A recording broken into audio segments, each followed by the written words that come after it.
बूढ़ी ससुर का फैसला। नमस्कार दोस्तों, सानिया वॉइस स्टोरी चैनल में आप सभी का स्वागत है। तो दोस्तों, आज की कहानी है जब बेटा वो अपने लाचार माँ बाप को अकेला रसोई घर में ताला लगाकर भूखा प्यासा मरने के लिए छोड़ गए थे।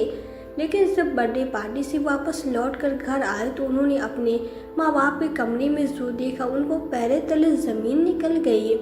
आज अनीता जी परेशान इधर उधर टहल रही थी क्योंकि उन्हें सुबह सुबह उठते ही गर्म पानी पीने की आदत थी। इसलिए अनीता जी बार बार सुबह से 4-5 बार अपने कमरे से बाहर निकल कर देख चुकी थी उनकी बहू जगी है या नहीं, लेकिन अभी तक उनके बेटे बहू उठे नहीं थे। सुबह के 8 बज चुके थे, लेकिन अनीता जी का छोटा बेटा अनिल और बहू वंदना अभी तक सोए हुए थे। और जब तक उनके बेटा बहू सोकर उठेंगे नहीं, उनको गर्म पानी नहीं मिलेगा। ऐसा नहीं था कि अनीता जी खुद गर्म पानी करके नहीं पी सकती थी, लेकिन उनकी बहू हर रात में रसोई का काम करने के बाद वो रसोई घर में ताला लगा देती थी। अब बेचारी अनीता जी गर्म पानी पीने के लिए परेशान घूम रही थी। जब सुबह के 10 बज चुके तो अनीता जी से रहा नहीं गया तो उन्होंने अपने बेटे बहू का दरवाज़ा खटखटाया दिया। 3-4 बार जब दरवाज़ा खटखटाया तब जाकर दरवाज़ा खुला, लेकिन वो भी उनकी बहू ने नहीं बल्कि उनके बेटे अनिल ने खोला। और दरवाज़ा खोलते उनके बेटे अनिल ने गुस्साते हुए, क्या है माँ, आपको क्या संडे के दिन को भी चैन नहीं है जो आराम से सोने नहीं दे सकती? पता नहीं बुढ़ापे में लोग क्यों सठिया जाते हैं। ये लोग अपना तो चैन से सो लेते हैं और मगर दूसरे को सोता देख तो उन्हें चैन नहीं मिलता और आते जाते उनकी नींद में खलल डालने लगते हैं। आप लोगों को काम धाम तो रहता नहीं है, दूसरों को भी समझते कि यह लोग भी बेकार है। अपने बेटे की बात सुनकर अनीता जी दुखी मन से बोलती हैं, अरे बेटा, मुझे गर्म पानी पीना था, रसोई घर में ताला लगा हुआ है। मुझे पता है मैं अगर सुबह गर्म पानी नहीं पीऊँ तो मुझे दिक्कत होने लगती है। अनीता जी की बात सुनकर अनिल बोलता है, एक दिन अगर गर्म पानी नहीं पियोगे तो कोई पहाड़ नहीं टूट जाएगा। रोज़ तो वंदना आपको गर्म पानी करके दे ही देती है, एक संडे का दिन ही होता है जब आराम करने को मिलता है, उसमें भी आपने खलल मचा दिया। कमरे में के अंदर जाकर अपनी पत्नी वंदना को जगाता है और चाबी मांगता है तो वंदना भी दिल मिलाकर उठती और अपनी सासू माँ के हाथ में चाबी पटकते हुए बोलती है, अब आप ही खोल ले जाकर दरवाज़ा, और सुनो, अगर अपने लिए गर्म पानी करना है तो हम लोगों के लिए भी चाय और नाश्ता बनाकर तैयार कर देना। इस बुढ़िया ने तो नाक में दम करके रख दिया है, खुद तो चैन से नहीं सोचा तो बहू को भी क्यों चैन से सोने दिया जाए। कभी सास को अपनी बहू सोई हुई अच्छी लगती है जो आपको अपनी बहू का सोना अच्छा लगेगा। अब यहाँ खरी खरी क्या मुँह ताक रही हूँ, जल्दी से चाय नाश्ता बना कर लाओ, जल्दी नींद खुलने से मेरे सर में दर्द होने लगता है। हर दिन तो मशीन की तरह काम में लगी रहती हूँ, आज का दिन मिल रहा है उसमें भी इस बुढ़िया को चैन कहाँ है। ऐसे बड़बड़ाते हुए फिर से अपने बेड पे लेट जाती है। अपनी बेटी बहू की इतनी बातें सुनकर भी बेचारी अनीता जी चुपचाप रसोई घर में जाकर अपने लिए गर्म पानी करती है, पर अपने बेटे बहू के लिए चाय नाश्ता बनाकर उनके कमरे में दे कर आ जाती है। तो वंदना उन्हें बुरी तरह से घूर रही थी। तो वंदना का 4 साल का बेटा रोने लगता है तो वंदना बोलती है, इसके लिए भी दूध बनाकर ले आओ। बेचारी अनीता जी सर हिलाते हुए फिर से किचन में जाकर अपने पोते के लिए दूध गर्म करने लगती हैं। तभी कमरे से चिल्लाता हुआ उनका बेटा अनिल बोलता, क्या माँ, अब संभालो इसको, अच्छा खासा सो रहा था, इसको भी जगा कर बैठा दिया गर्म पानी के चक्कर में। तभी अनीता जी बोलती, बेटा उसी के लिए दूध गर्म कर रही हूँ, अभी लाती हूँ। तभी अनीता जी अपने पोते को दूध देने जाती है तो उनका पोता अनिल के पास खड़ा रो रहा था। अनिल लैपटॉप में कुछ कर रहा था तो अनीता जी को जैसे ही वो देखता है तो बोलता है, संभालिए इसको, आपके कारण वंदना के सर में दर्द होने लगा है। बेचारी अनीता जी को एक गिलास पानी पीना के चक्कर में न जाने क्या क्या सुनना पड़ रहा, लेकिन वह आज का बात नहीं थी, या तो उनके लिए हर रोज का सुनना था, बस सुनाने का बहाना कुछ और होता था। वंदना ऐसे ही तरह तरह के ड्रामे करके अनीता जी को परेशान किया करती थी। इधर जब दोपहर का टाइम हुआ, अनिल वंदना से बोला, तुम खाना मत बनाओ, तुम्हारी तबीयत ठीक नहीं है, माँ से बोल देता हूँ, वो खाना बना देगी। तो वंदना बोलती है कि अरे उनसे मत बोलो, मैं बना दूंगी। अनिल बोलता है कि अरे तुम्हारे सर में दर्द हो रहा है, तुम परेशान मत हो, माँ खाना बना देगी, तुम आराम करो। तो वंदना कहती, अरे नहीं, उनका भरोसा नहीं कोई, क्योंकि रसोई का सामान उठाकर अपनी दूसरी बेटी को दे जाकर पता बहुत बार रसोई में सामान कम हो जाता है। मुझे तो ऐसा लगता है कि तुम्हारी माँ ही सामान उठाकर दे देती होगी। ज़रूर वही सामान की हेरा फेरी करती है और अपने उन बेटी बहू को दे आती है। और ऐसा बोलकर वंदना रसोई घर में खाना बनाने लगती है। वो तो सारा दर्द का बहाना कर रही थी और अनिल को वैसे भी तरह तरह के बहाने बनाकर उनको अपने माता पिता के खिलाफ भड़काया करती थी। अपनी पत्नी वंदना को रसोई में खाना बनाता देख अनिल चिढ़कर अपनी माँ अनीता जी को बोलता है कि देख लो, आपके कर्मों के कारण ही आपकी बहू की तबीयत खराब होने के बाद भी रसोई में खाना बनाने में लगी है। अनीता जी को अपने बेटे की बात सुनकर उनकी आंखों में आंसू आ जाते हैं। आप भी एक औरत है, आपको भी ध्यान रखना चाहिए, लेकिन आपको तो काम न करने का कोई ना कोई बहाना चाहिए। अनिल आगे बोलता है, मानता हूँ आप सास है, पर अपनी बहू को भी इंसान समझा करो। पूरा दिन मशीन की तरह बेचारी काम में लगी रहती है। आपकी इन्हीं हरकतों की वजह से आपको और पिताजी को आपकी दूसरी बेटी बहू ने आप लोगों को रखने से मना कर दिया था। पता नहीं भगवान हम लोगों को भी जाने कब चैन से रहने देगा। तभी अनिल की इतनी बातें सुनकर उसके पिता ओम प्रकाश जी बोलते हैं, बेटा जरा तमीज़ से बोलो, तुम्हें जन्म देने वाली माँ है, उसने कितना दुख तकलीफ सहकर तुम लोगों को पाल पोस कर बड़ा किया और तुम ही लोग उसे भला बुरा सुनाए जा रहे हो। तभी अपने पिताजी की बात सुनकर अनिल बोलता है कि तमीज़ है तभी तो तुम लोगों को यहाँ अपने पास रखा हुआ हो। अगर तमीज़ नहीं होती तो कब का तुम लोगों को अपने बड़े बेटे की तरह अपने घर से न रखता। बड़े आए तमीज़ सिखाने वाले। अभी अनिल अपने माता पिता को खड़े खड़े सुना ही रहा था कि त्रिवंदना खाना लेकर आए और खाने की प्लेट अनीता जी और ओम प्रकाश के सामने रख दी और वो भी बोलने लगे, लो खा लो, सिर्फ एक ही बहू को परेशान करना है, दूसरी सूरत तुम लोगों को कोई लेना देना ही नहीं। इधर अनीता जी सब लोगों की बात सुनकर अपना मुंह बंद कर लेते हैं। वो दोनों पैर पटकते हुए अपने कमरे से बाहर चले जाते हैं। ऐसी बातें सुनकर तो अनीता जी के आंसू ही निकल पड़ते हैं, लेकिन अपने पति को वो परेशान नहीं करना चाहती थी, इसलिए चुपचाप अपने आंसू पोछे पीछे मुंह करके अपने सालों में पोंछ लेती है। लेकिन ओम प्रकाश जी सब कुछ जानते थे कि उनकी पत्नी उनको दुख नहीं करना चाहती, इसलिए वे अपने बेटे बहू के आधे से ज़्यादा बात उनको नहीं बताती थी। ओम प्रकाश जी ने और अनीता जी ने बड़ी ही मेहनत करके यह घर बनाया खड़ा किया था। ओम प्रकाश जी एक प्राइवेट फैक्ट्री में काम करते थे और अनीता जी अपने घर के काम और अपने बूढ़े सास ससुर की सेवा करने के बाद जो भी समय बचता था उसमें सिलाई का काम करती थी। ओम प्रकाश जी के 2 बेटे थे और एक बेटी थी। सबसे बड़ी बेटी थी जिसका नाम रोहिणी थी और बड़ा बेटा सुनील और छोटा बेटा अनिल। तीनों बच्चों के पालन पोषण में लोगों ने कोई भी कमी नहीं रखी है। बेचारे फटे पुराने कपड़े पहनते थे पर अपने बच्चों की हर जरूरत का ख्याल रखते थे। ओम प्रकाश जी के दोनों बेटे सुनील और अनिल पढ़ने में ठीक थे, तो पढ़ लिखकर उन्होंने अच्छी नौकरियां भी प्राप्त कर ली थी। इधर ओम प्रकाश जी और अनीता जी ने अपने घर को 2 मंजिला बनवाकर तैयार किया था। उन्होंने अपनी बड़ी बेटी की भी शादी कर दी थी और दोनों बेटों का भी शादी अच्छे से हो गई थी। ओम प्रकाश जी के बड़े बेटे सुनील ने अपनी मनपसंद लड़की से शादी की। वो थोड़े अमीर परिवार से थी और बड़े स्कूल से भी पढ़ लिख कर आई थी। तो जैसे ही बड़े बेटे की शादी मोनिका से हुई तो उसने तुरंत ही अपनी गृहस्थी अलग कर ली और घर के ऊपर वाली मंजिल पे अपने पति के साथ रहने लगी। सुनील ने भी अपने माता पिता से मुंह मोड़ लिया। इधर ओम प्रकाश जी अपने छोटे बेटे के साथ नीचे वाली मंजिल में रहते थे। जब तक अनिल की भी शादी नहीं हुई तो वो भी अपने माता पिता के साथ बड़े प्रेम के साथ रहता था। लेकिन अनिल की भी शादी जैसी वंदना से हुई वो भी बदलने लगा। पहले तो वंदना ने ठीक व्यवहार किया, लेकिन कहते हैं ना कि खरबूजे को देखकर तरबूजा रंग बदलने लगता है। वहीं हुआ वंदना के साथ। वंदना ने देखा जब उनके सास ससुर को उसके जेठ जेठानी नहीं रख रहे तो वो क्यों उनको छेड़ी, इसलिए वो अब रोज रोज कोई ना कोई बहाना बनाकर अपने पति को अपनी सास ससुर के खिलाफ भड़काती रहती थी। ओम प्रकाश जी अब बहुत वृद्ध हो चुके थे और वो पैरों के दर्द के कारण बाहर कमा नहीं पाते थे और अनीता जी भी आंखें कमज़ोर हो गई थी। वो भी अब सिलाई नहीं कर पाती थी, इसलिए विवश होकर उन्हें अपने बेटी बहू की बात सुनना पड़ता था। एक बार की बात है, उनकी बेटी रोहिणी अपने माता पिता से मिलने आई तो उसको देखकर वंदना ने पहले तो मुँह ही सुकरा लिया।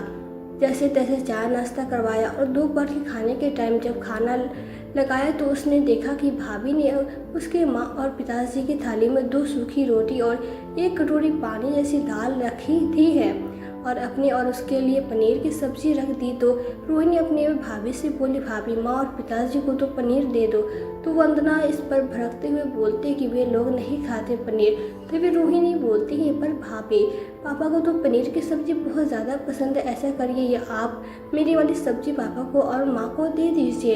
इस पर वंदना तमतमाते हुए बोली, अगर आपको भी नहीं खाना तो मत खाइए। और हाँ दीदी, आप भी कान खोल कर सुन लीजिए कि आप यहाँ बैठकर पंचायत मत किया करिए, अपना घर देखिए। और आपके माता पिता की इतनी जज हो गई, अगर यह ऐसा खाना खाएंगे तो बीमार नहीं पड़ जाएंगे। अगर वह बीमार हो गए तो इनका इलाज कौन कराएगा? क्या तुम अपने ससुराल से अगर इनका इलाज कराओगी? तभी रोहिणी बोलती है, पर भाभी थोड़ा खाने से कुछ नहीं होता है। तब वंदना बोलती है कि ऐसा है ननद रानी, आप अपनी गृहस्थी पर ध्यान दें, मुझे क्या करना और क्या नहीं वो मैं देख लूँगी, समझिए आप बड़ी आए मुझे अकल देने वाली। और हाँ, अगर आपको इतनी ही चिंता है तो अपने माता पिता को क्यों नहीं ले जाती अपने साथ? एक तो हम लोग इसको यहाँ रखते हैं, इनके नखरे झेलते हैं और इतना सब बोलकर अपना खाना लेकर पैर पटकती हुई कमरे में चली जाती है। रोहिणी अपनी भाभी की बात सुनकर दंग थी, वो भी विवश थी। वो भी एक ज्वाइंट फैमिली में रहती थी जहाँ उसके सास ससुर जेठ जेठानी भी साथ साथ में रहते थे, इसलिए वो चाहकर भी अपने माता पिता को अपने साथ नहीं ले जा सकती थी। अपनी बेटी को उदास देखकर अनिता जी बोलते कि बेटा तू हमारी चिंता ना कर, तू अपने ससुराल में अच्छे से रहो। बेचारी रोहिणी अपने माता पिता की यह दशा देखकर चाहकर भी कुछ नहीं कर पा रही थी। इधर वंदना और अनिल को अपने माता पिता के साथ व्यवहार दिन ब दिन खराब होता जा रहा था। उनके बड़े भाई बहू अनिल और मोनिका तो उनके सीधे मुंह बात भी नहीं करते थे और जो बेटा थोड़ा बहुत उनको पूछता था वो भी बहू के आने के बाद बदल गया था। ओम प्रकाश जी के पैरों में ज़्यादा दर्द होने लगा था और अनिता जी को भी आंखों से बहुत कम दिखाई देने लगा था। इसलिए एक दिन ओम प्रकाश जी और अनिता जी दोनों लोग ही डॉक्टर को दिखाने जा रहे थे। ओम प्रकाश जी को घुटने में इतना ज़्यादा दर्द हो रहा था कि उनको चलना भी मुश्किल था। तो उन्होंने सोचा कि क्यों ना बेटे से बोला जाए। वो अपने बेटे अनिल से बोलता है कि बेटा हम लोगों को डॉक्टर को दिखा लाओ, आज रविवार है और हम तुम्हारी भी छुट्टी है। अपने पिता की बात सुनकर अनिल बोलता है, आप लोगों को ये अच्छा ड्रामा है, जब भी मुझे छुट्टी मिलती है आप लोग कोई ना कोई काम बोल देते हैं कि आप लोगों का मुंह बड़े भैया के सामने नहीं खुलता। आखिरकार वो भी आपके बेटे ही हैं कि सारा ठेका हमने ही लिखा रखा है, आप लोग खुद ही रिक्शा करके चले जाइए। पर बेटा आज मेरे घुटनों में बहुत ज़्यादा दर्द हो रहा है, मुझसे चला नहीं जा रहा है।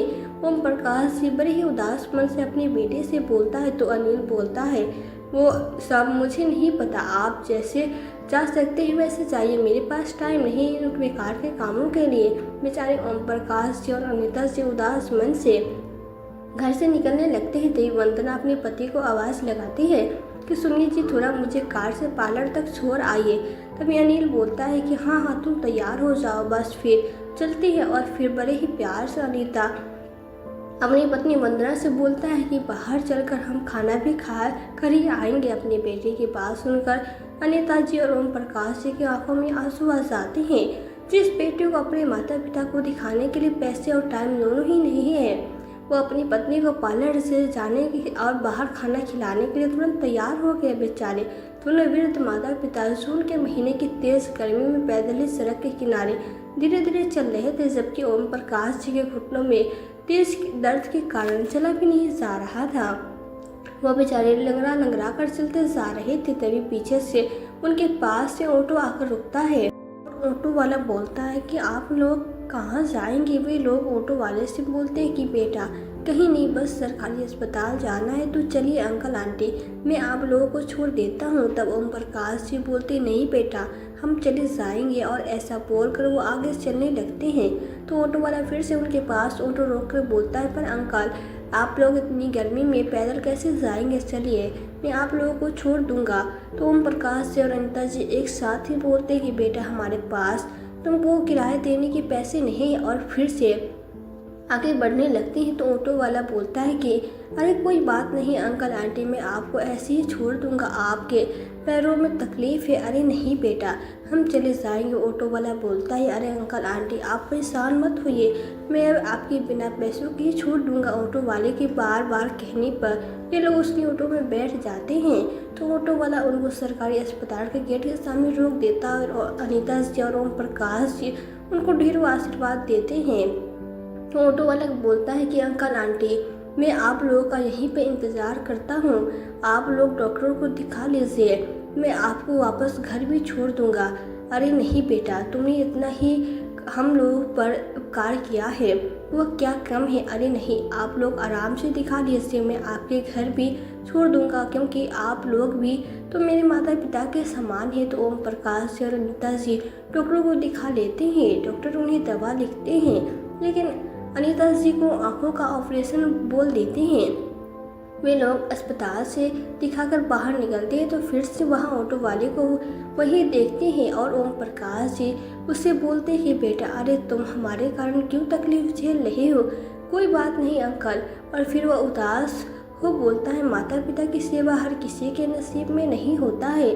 तो ओम प्रकाश जी उसे पूछते कि बेटा तुम्हारे माता पिता कहाँ है। तो वह ऑटो वाला बोलता है कि अंकल शायद आपने मुझे पहचाना नहीं। अरे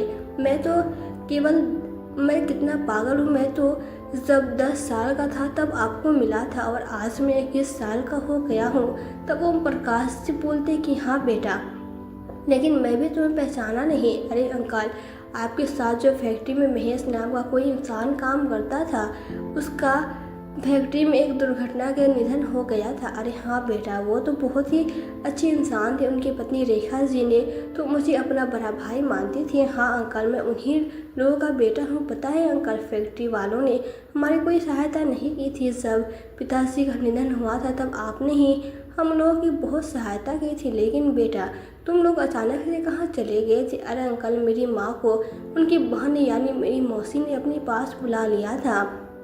आपने जो हम लोगों की सहायता के लिए 10,000 दिए थे, उसी से माँ ने अचार बनाने का काम शुरू कर दिया था और उससे मेरी और मेरी माँ का थोड़ा बहुत खर्चा चलने लगा। मेरी माँ मुझे पढ़ा लिखा कर एक बड़ा आदमी बनना चाहती थी, लेकिन भगवान ने जाने हमसे कहाँ रूठा था। 4 साल पहले मेरी माँ को भी भगवान जी ने अपने पास बुला लिया और मैंने उस समय कक्षा 12वीं की परीक्षा पास की थी। इसलिए अंकल मैं ऑटो चलाने लगा। लेकिन बेटा क्या तूने फिर पढ़ाई छोड़ दी। तो ऑटो वाला बोलता है कि अंकल खाने के लिए कुछ तो काम करना ही पड़ता है। तो मैं ऑटो चलाने का काम शुरू कर दिया, लेकिन मैं हार मारने वाला नहीं था। मैं सुबह से शाम ऑटो चलाता हूँ और शाम को मैं LLB की पढ़ाई करता हूँ, क्योंकि माँ मुझे पढ़ाकर वकील बनाना चाहती थी। इसलिए अंकल चाहे कुछ भी हो जाए मैं वकील तो बनकर ही रहूँगा। मैं भगवान इससे मेरा साथ भी दे रहा है। पता है अंकल, आपकी आंटी मेरी वकालत का ये लास्ट ईयर है। तभी अनीता से बोलती कि बेटा भगवान के लिए तुम खूब तरक्की करो, इस पर तुमको सद्बुद्धि दे। और ऑटो वाला उनको उनके घर पर पहुंचा देता है और जाते टाइम उनको अपने फ़ोन नंबर देते हुए बोलता है अगर आप लोगों को कभी भी ज़रूरत हो अंकल मुझे फ़ोन कर देना, मैं तुरंत ही हाजिर हो जाऊंगा। और उन दोनों लोगों के पैर छूते हुए वहां से चला जाता है। आज महेश को जाता हुआ देखकर ओम प्रकाश जी और अनीता जी की आंखों में आंसू थे, क्योंकि इतना प्यार और सम्मान तो उनके दोनों बेटे ने भी नहीं दिया था जितना आज महेश ने उनको दिया था। ओम प्रकाश जी और अनीता जी जैसे ही घर के अंदर जाते तो आज उनका बड़ा बेटा सुनील और उनकी पत्नी मोनिका नीचे बैठे अनिल और वंदना से बात कर रहे थे।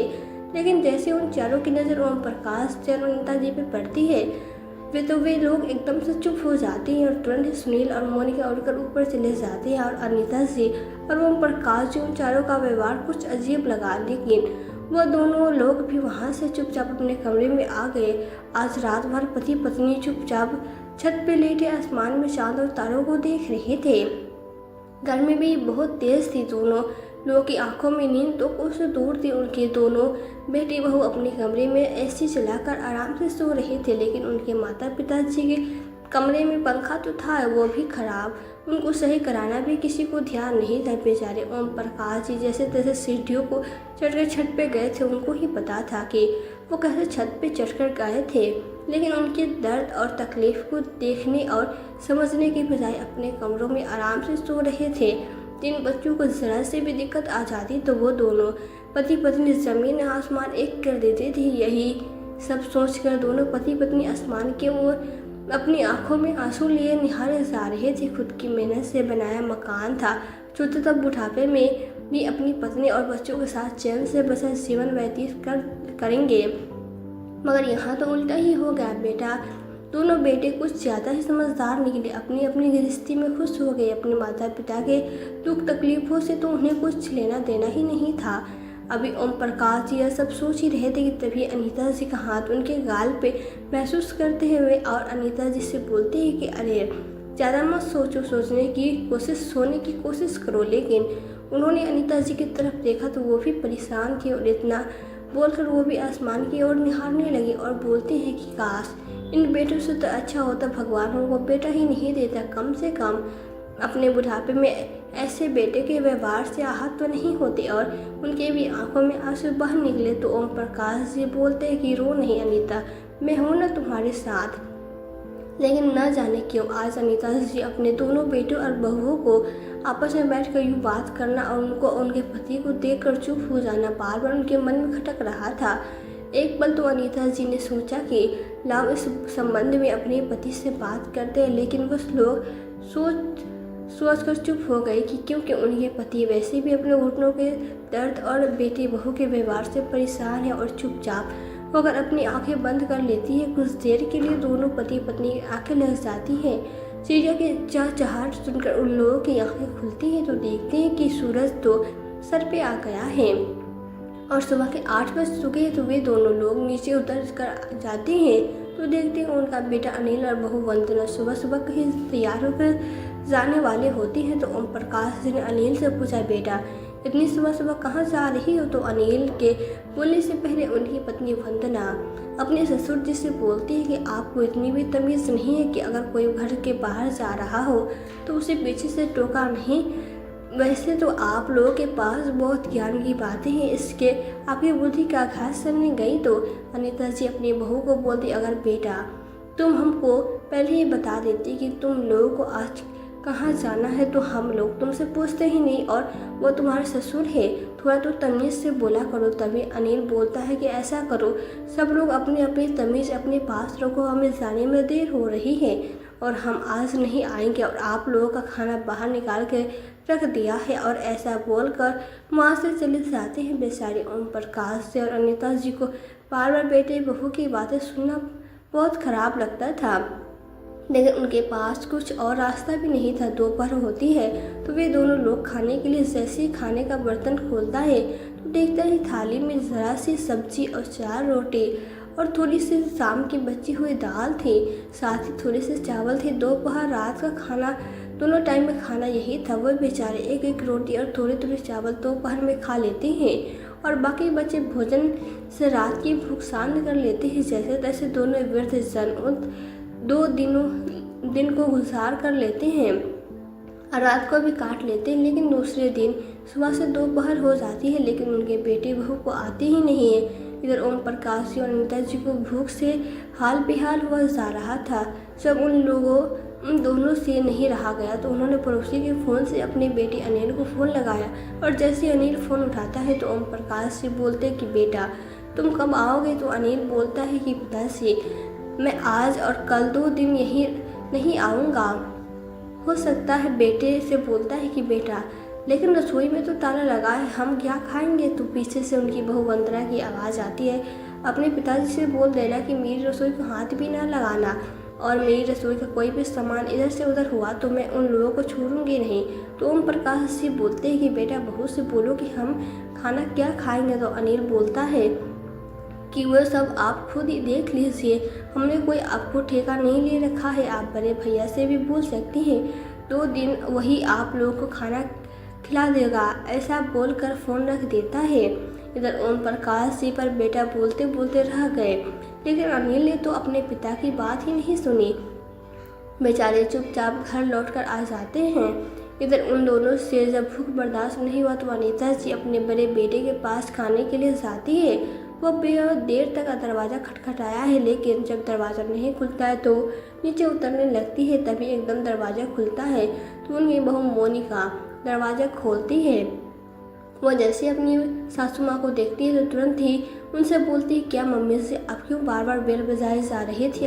पता है दोपहर का टाइम है, हम लोग सोते हैं, आप लोग तो बूढ़े हैं, आप लोग की नींद नहीं आती, कम से कम दूसरों का तो ख्याल रखा करिए। नेताजी अपनी बहू से बोलते कि बेटा सुबह से हम लोगों ने कुछ नहीं खाया है, अगर कुछ खाना हो तो हमें दे दे।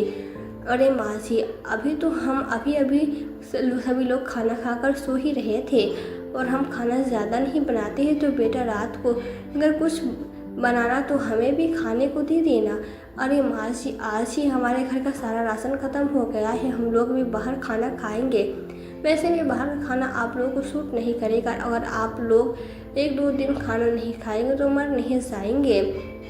बुढ़ापे में वैसे भी थोड़ा कम ही खाना चाहिए।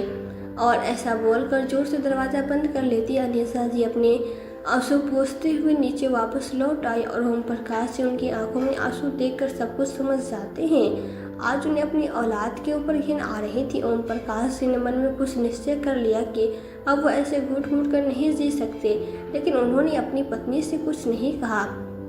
तुम चिंता ना करो, मैं कुछ करता हूँ। और एक बार फिर घर से बाहर गए और लगभग 1 घंटे बाद घर वापस आ गए। जब ओम प्रकाश जी वापस आए तो अनीता जी उनको देखकर दंग थी। अपने हाथों में खाना पैक करवा कर लाए थे और उनके चेहरे पे एक गजब सा आत्मविश्वास भी दिख रहा था। अनीता जी ने उनसे बहुत पूछा कि खाना कहाँ से लाए हो, तो वो कुछ नहीं बोले क्योंकि ओम प्रकाश जी के पास पैसे तो थे नहीं, तो खाना कहाँ से ले आ सकते थे। अनीता जी के बार बार पूछने पर उन्होंने यह ज़रूर बोला कि 3-4 दिन में तुमको सब पता चल जाएगा। अभी हम लोग ईश्वर का नाम लेकर खाना खाते हैं, अगर अगले दिन अनिल और वंदना भी आ जाते हैं। और अनीता जी और ओम प्रकाश जी हंस कर बातें करते देख वे लोग तो अचंभित ही रह जाते हैं। जो लोग हमेशा परेशान ही रहा करते थे, उनके चेहरे पे खुशी देख कर भी तो लोग अंदर ही अंदर कूट जाते हैं। 1-2 दिन निकले तो ओम प्रकाश ने देखा कि उनके दोनों बेटे अनिल और सुनील, दोनों बहुएं मोनिका और वंदना उनके कमरे में जाते आते हैं और ओम प्रकाश जी से बोलते कि पापा, हम सभी ने काफ़ी दिनों से सोच विचार करने के बाद एक फैसला लिया है। अपनी बेटे और बहू को एकदम एक साथ अपने कमरे में देकर अनीता जी और ओम प्रकाश जी चौंक जाते हैं, लेकिन अपने आप को शांत करते हुए ओम प्रकाश जी बोलते हैं, कैसा फैसला? जरा हम लोग भी तो सुने। हमारे होनहार और काबिल बेटों ने कैसा फैसला ले लिया है जिसमें तुम्हें हम बूढ़ियों से भी पूछने की ज़रूरत पड़ गई। ओम प्रकाश जी की आवाज़ में रखकरपन था तो अनिल और सुनील बोलता है कि हम यह मकान बेच देंगे। अब यह मकान बहुत छोटा पड़ता है, अब हमारे बच्चे भी बड़े हो रहे हैं और पुराना भी हो गया है। हम दोनों भाइयों ने आपस में डिसाइड किया है, इसको बेचने के बाद जो पैसे मिलेंगे उसको हम लोग आपस में बांट लेंगे और कुछ लोन ले लेंगे और एक फ्लैट ले लेंगे। तभी ओम प्रकाश जी बोलते, अच्छा, तो कुछ दिनों से दोनों भाइयों में यह विचार विमर्श चल रहा था। जो भाई आपस में बात भी नहीं करते थे, आजकल इतना आपस में मिलकर बातें क्यों कर रहे थे? अब मुझे समझ में आया। तो अनिल और सुनील एक दूसरे की तरफ देखने लगते। फिर वंदना मोनिका भी बीच में बोल पड़ती है कि पिताजी, आजकल ओल्ड होम का कॉन्सेप्ट चल रहा है, हर महीने कुछ रुपए देने पड़ते और 5 स्टार जैसा कमरा आप लोगों को मिल जाएगा। 3-4 साल के लिए किराए के पैसे हम लोग जमा कर देंगे, फिर आप लोगों को ज़रूरत पड़ेगी तो हम लोग से मांग लेना। आखिरकार आप लोगों का सब कुछ है तो हम लोगों का ही है। ओम प्रकाश से एक बार अनिता जी की तरफ देखा और हल्की सी मुस्कुराहट चेहरे पर लाकर बोले, हम तुम्हारे विचारों से सहमत है। तभी अनीता जी उनकी बातों काटती हुई बोलती हैं, क्या बोल रहे हैं आप? यह घर हम लोगों ने कितनी मेहनत से बनाया है और आप इतना अदना नालायक बातों पर भरोसा कर रहे हैं जो हमें वृद्धाश्रम में मरने के लिए छोड़ देंगे और हमारी मेहनत की कमाई पे ऐश करेंगे। आज अनीता जी का गुस्सा तो 7वें आसमान पे था। तभी अनिल और सुनील बोलते हैं कि माँ, अब बेकार में हम पर शक कर रहे हैं। हाँ अनीता, यह सही बोल रहे हैं। मुझे 5 स्टार ओल्ड होम का आइडिया एकदम परफेक्ट लगा। मैंने सोच लिया है कि हम इस घर को भी 5 स्टार ओल्ड होम बना देंगे। और हाँ अनीता, इससे हमें कुछ आमदनी भी हो जाएगी और हमारे जैसे बूढ़ों का सहारा भी मिल जाएगा। और फिर ओम प्रकाश जी बुलंद आवाज़ में महेश को आवाज़ लगाते हुए बोलता है कि बेटा, मैंने जो तुम्हारी सहायता से जो वसीयत तैयार की थी उसकी एक एक फ़ोटो कॉपी नालायकों के हाथों में थमा दो। ओम प्रकाश जी ने महेश को इसी टाइम पे अपने घर पे बुलाया था। महेश ने एक एक कॉपी सभी के हाथों में थमा दी। सभी उनको देख तो वो चक्के रह गए जाते हैं। आज ओम प्रकाश जी ने सबके नाम अपनी प्रॉपर्टी से हटा दिए थे। साथ ही महेश उनसे बोलता है कि आप लोगों को 5 दिनों के अंदर घर खाली भी करना पड़ेगा। तभी अनिल और सुनील अपने पिता से बोलते कि पिताजी, आप हमारे साथ ऐसा कैसे कर सकते हैं, हम आपकी बेटी हैं। तभी ओम प्रकाश जी गुस्से में दोनों को एक एक जोरदार तमाचा लगाते हैं। अरे तुम नालायक, बेटे होने से तो अच्छा था हम बे औलाद ही रहते, उन्होंने हमें एक रोटी के लिए तरसा दिया। वो बोलते हैं कि वो हमारे बेटे हैं और फिर महेश का हाथ जोड़ कर धन्यवाद करते हुए बोलते कि बेटा, उस दिन अगर तुमने हमें खाना नहीं दिया होता तो इन्होंने तो हमें भूखे ही मार दिया होता। और साथ ही तुमने जो बेटा इन कागजों को बनवाने में मेरी सहायता की, उसके लिए तुम्हारा बहुत बहुत धन्यवाद। आज अनिल और सुनील अपने माता पिता का यह रूप देखकर दंग रह जाते हैं और नजरें नीचे झुकाकर उनसे उनके कमरे से चुपचाप चले जाते हैं। और 5 दिनों के अंदर घर भी खाली कर दिया और ओम प्रकाश जी ने इस घर को होम बना दिया जिसमें उन्हें कुछ पैसे भी मिलने लगे। इधर अनिल और सुनील को अपने पिता के मकान से फ्री से रह रहे थे। उन्हें किराए के मकान में रहने पर आटे दाल का भाव पता चल रहा था। तो दोस्तों, यह थी हमारी आज की कहानी। आज की कहानी आपको कैसी लगी हमें कमेंट बॉक्स में कमेंट करके ज़रूर बताएं। यदि वीडियो आपको अच्छी लगी हो तो वीडियो को लाइक और शेयर करके चैनल पर यदि नए हो तो चैनल को सब्सक्राइब जरूर कर दें। साथ ही बेल आइकन को प्रेस कर दें ताकि आने वाली वीडियोस की नोटिफिकेशन आपको मिलती रहे। तो आज के लिए बस इतना ही। मिलती हूँ आपसे एक नई वीडियो में एक नई कहानी के साथ। कहानी में अंत तक बने रहने के लिए आपका दिल से बहुत बहुत धन्यवाद।